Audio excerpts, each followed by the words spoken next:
It's a pretty cool car. It's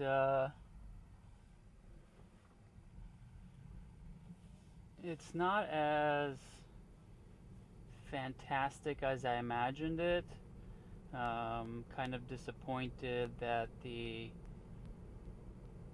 car can't drive itself fully yet, but that's just state rules that need to be changed. Initially, it handles pretty well. It has a setting that's standard factory, where when you take the foot off the gas, it automatically starts slowing down pretty rapidly. It probably will take some time to get used to, but there is a way just to turn it off.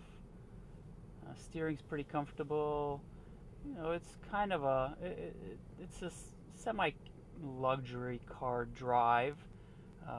It's still a little bumpy. There are things that are better.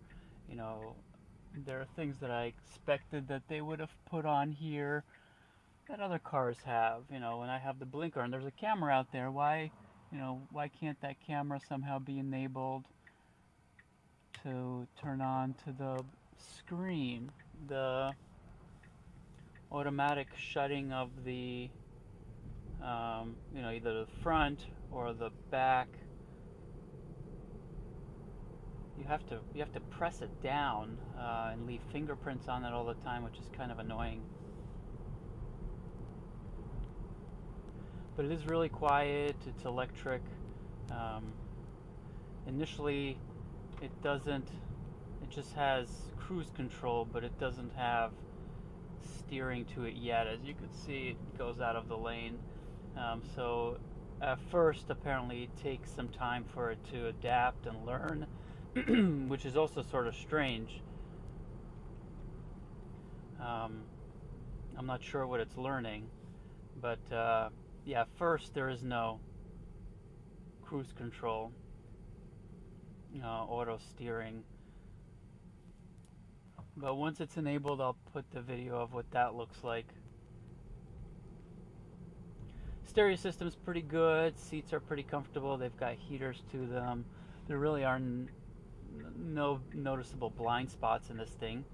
The sunroof aspect is totally amazing. Just incredible.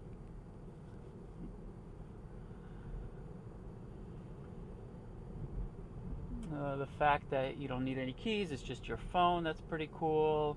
As you can see, this is probably what it's doing for learning, I'd imagine. Here it tells you how far I gotta go.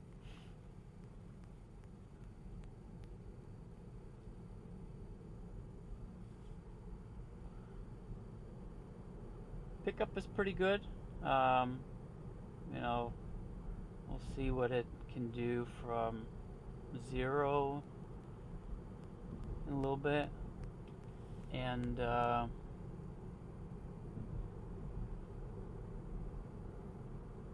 it drives pretty smooth. I'm looking forward to it starting up the autonomous driver portion.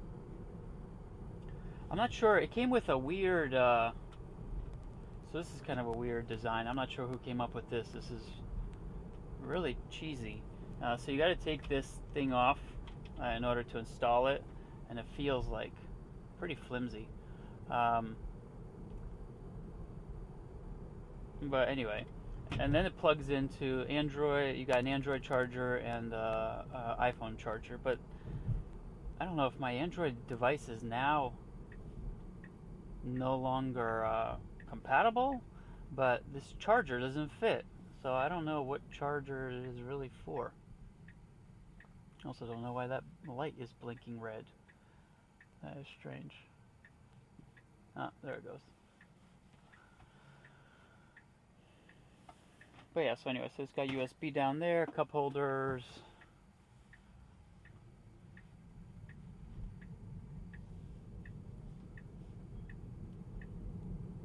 Pretty cool thing.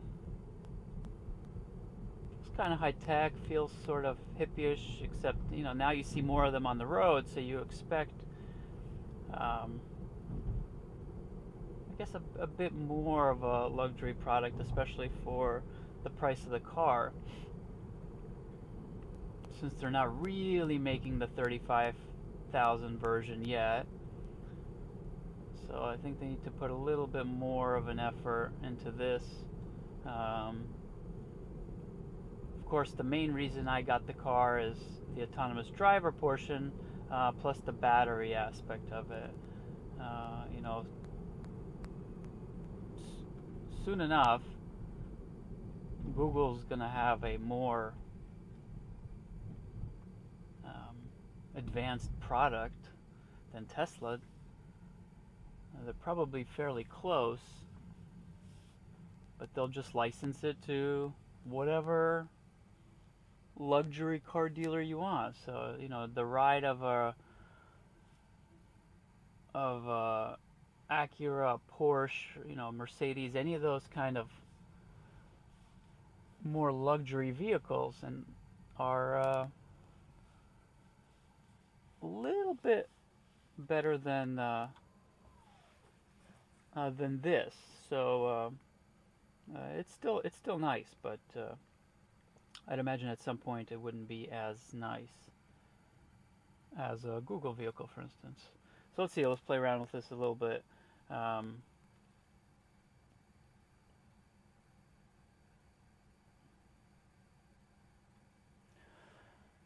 So autopilot, you can see, again, for me it's not really active yet, so I'm not sure.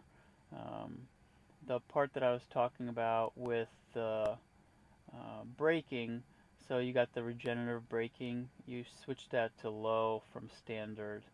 Steering, you know, it's, I guess, I have mine on comfort. You could have whatever you want. It's much tighter. Of course, if you go to sport, it's a much tighter steering. With comfort, it's more loose. So it takes a little bit more of a turn to make a turn, but it feels better on your hands versus a sport. You really get control. Minor motions make big changes. Versus here, you need a big motion for minor changes. Acceleration, I haven't tried the difference between chill and standard, so I'm not sure what that's going to do. We'll give that a try.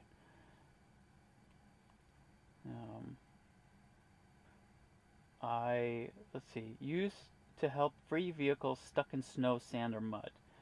Hopefully I am nowhere stuck in snow with this thing. Oh, I haven't tried also the, apparently there's lights, so there are ambient lights. Didn't get a chance to take this out last night. We'll take it out tonight, see what that looks like. Mirrors turn up pretty easy to adjust. Use this rolly thing to adjust it. It's pretty, you know, self-intuitive type of a thing. It saves your settings. Let's see what this is like. So, air control.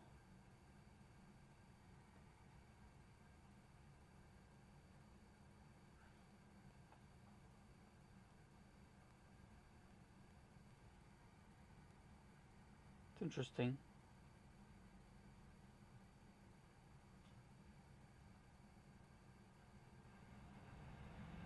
You could of course make it go much higher. Not very comfortable. The touch screen also is not like as you would expect. Meaning like, you know, volume as an example. Like I would expect to be able to drag that volume button, but I can't drag it. So that's not super, you know, that's probably just software change. So I'm sure we'll see that one coming. What else? I like how you can change. So on your phone you could put, you know, when you start your car up, you want it to be a certain level. I like around 72. And then you can also start it before you get there, just from your phone. And there it goes. And you know, it'll start cooling down or heating up for you as you need it. Here, you know, again, more of a luxury vehicle will be a cooling seat option, especially here in California. But you know, heating's okay.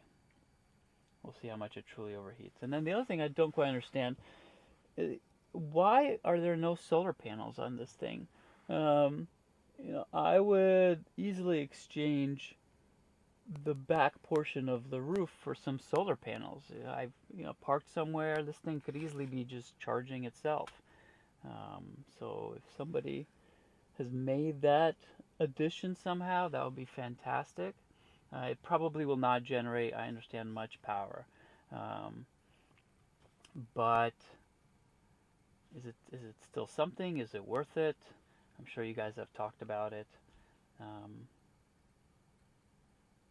All right, next we'll try a few different speeds, and then all you got to do when you're done, you just get out. So no key, you take your stuff with you, and you are good to go. The windows do not close by themselves. Make sure the windows are closed. To exit is just a button. There it goes. And that's it. You close, get what you need. Open the trunk. Let's see. So I need the trunk. Again, I guess it doesn't close fully intuitively either.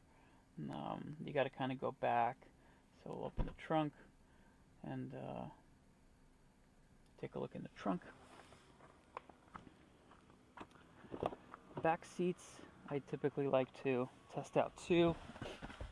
They're pretty roomy. I mean, this will be, a pretty sweet Uber ride. I wonder what that would, would be like. Just kind of be an Uber driver once in a while.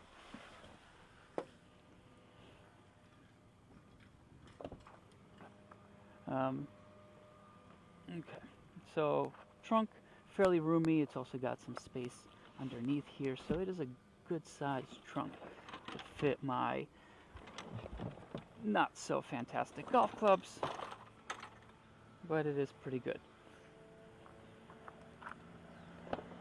Okay, so close, the thing closes up. So here's what I mean.